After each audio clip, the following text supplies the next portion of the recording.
飯嘅時候，有冇諗過呢一碗飯係點樣嚟到我哋面前嘅呢？我哋成日講民以食為天，呢一句説話唔單止説明食飯好重要，更加隱含住一個對國家嚟講至關重要嘅議題——糧食安全。今日我想同大家分享點解糧食安全同我哋嘅生活息息相關。話唔掂，大家會覺得我哋喺超級市場嘅貨架上面有好多琳琅滿目嘅商品可以俾我哋揀，糧食短缺係冇可能嘅。但係其實大家諗一諗，如果有一日因為極端天氣、運輸困難或者全球供應鏈出現咗大問題，我哋嘅糧食供應突然變得唔穩定，咁會發生咩事呢？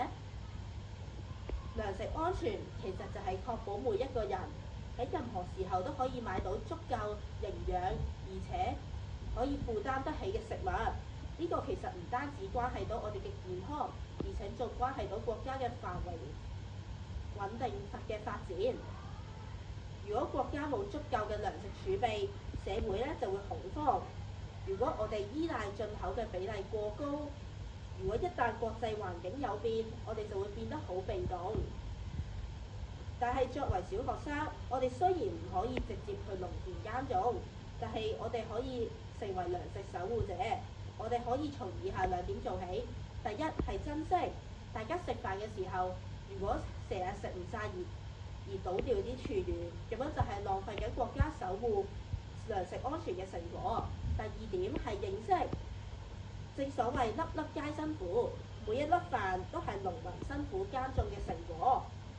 了解我哋嘅食物來源，支持國家同埋本地生產嘅農產品，減少不必要嘅浪費。其實呢個就係支持國家糧食安全最直接嘅表現。守護糧食安全唔單止係一句口號，而係我哋餐台上面一次次嘅選擇。讓我哋由今日起做一個識得感恩、識得珍惜嘅糧食守護者，一齊維護國家嘅糧食安全啦！多謝大家。